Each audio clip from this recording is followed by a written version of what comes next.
सियासी रूप से राष्ट्रवाद के रास्ते पर चलते चलते देश में फिर एक बार जाति की चर्चा तेज हो चुकी है।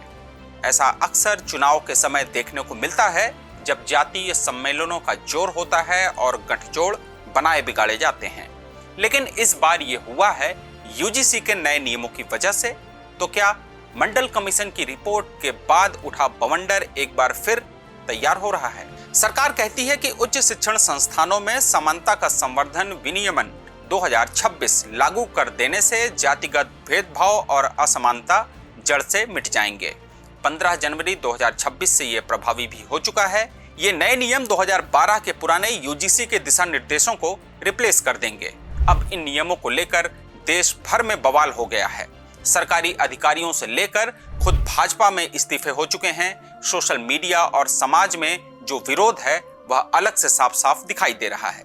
याद कीजिए साल 1990 जब मंडल कमीशन की रिपोर्ट लागू हुई थी। ओबीसी आरक्षण को लेकर पूरे देश में विरोध की आग फैल गई थी। छात्र सड़कों पर उतरे, आत्मदाह तक हुए और राजनीति में बड़ा उलटफेर हो गया।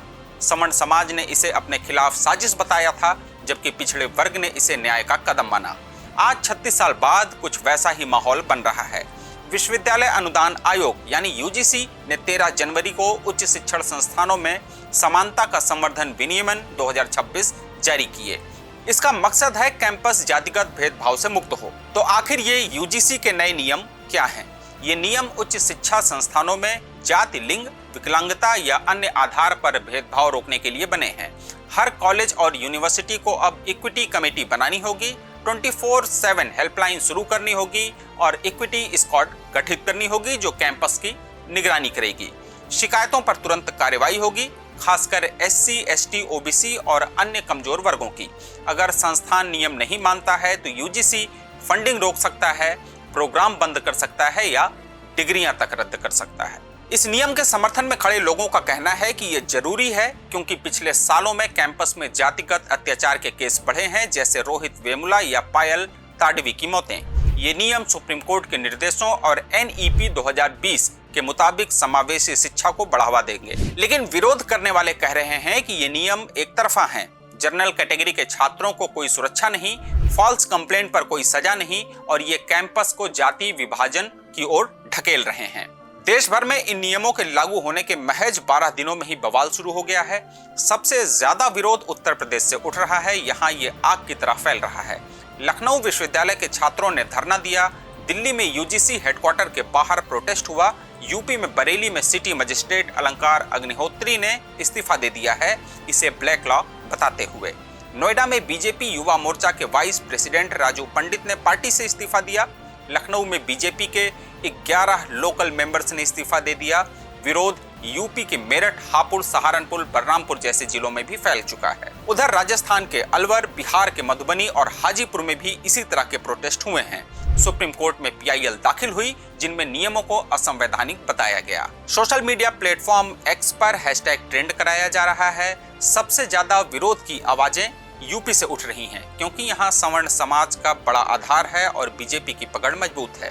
लेकिन विरोध अब बिहार, राजस्थान और दिल्ली तक पहुंच चुका है। तो इस विरोध का राजनीतिक और सामाजिक असर क्या हो रहा है?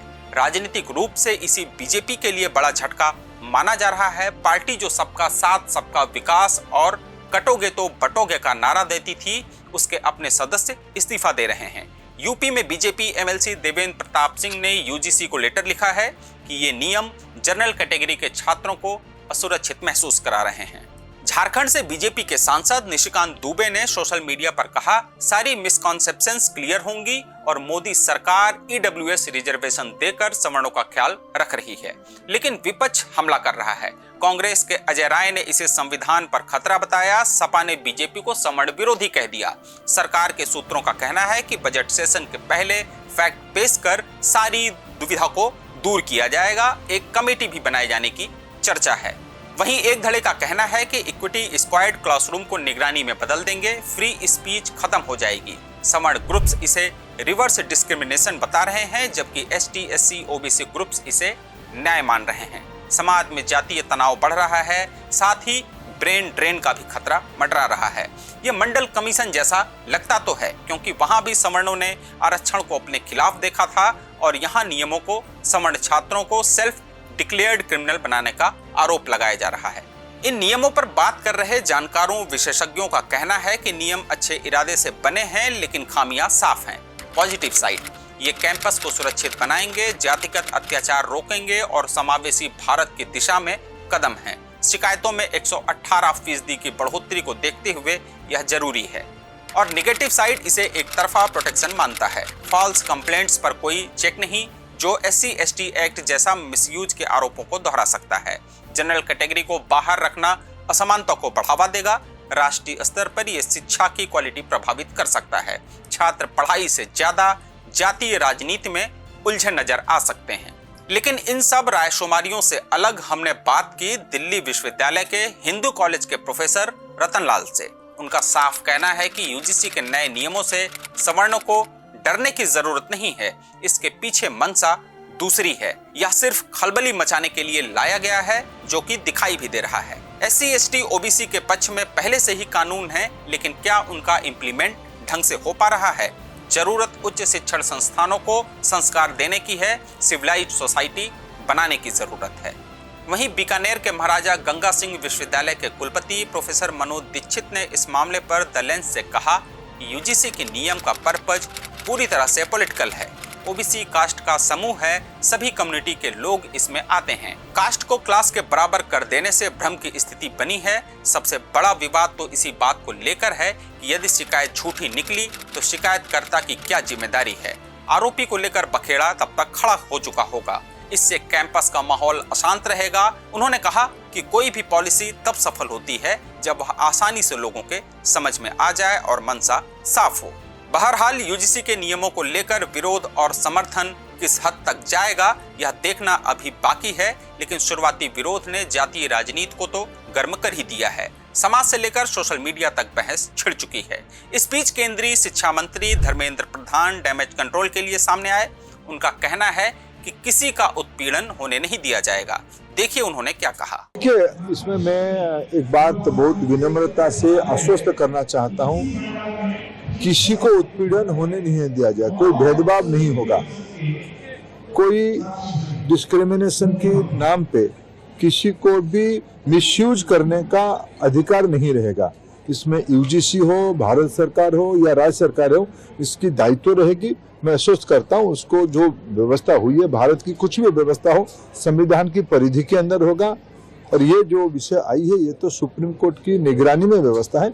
इसमें आश्वस्त मैं फील करना चाहता हूँ, कोई भी किसी के ऊपर भी अत्याचार या किसी को भी भेदभाव नहीं किया जाएगा। फिलहाल क्या केंद्र सरकार इस मामले पर वेट एंड वॉच वाली स्थिति में है? क्योंकि इन नियमों के खिलाफ एक PIL अदालत में दाखिल हो चुकी है।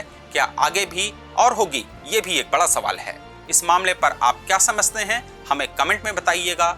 खबरों को गहराई से जानने समझने के लिए देखते रहिए द लेंस। मिलते हैं किसी और मुद्दे के साथ अगली वीडियो में। नमस्कार। देश दुनिया की रखी खबर हर रोज हर शाम कानो कान सुनते रहें द लेंस पॉडकास्ट। रही अपडेट लेंस के साथ।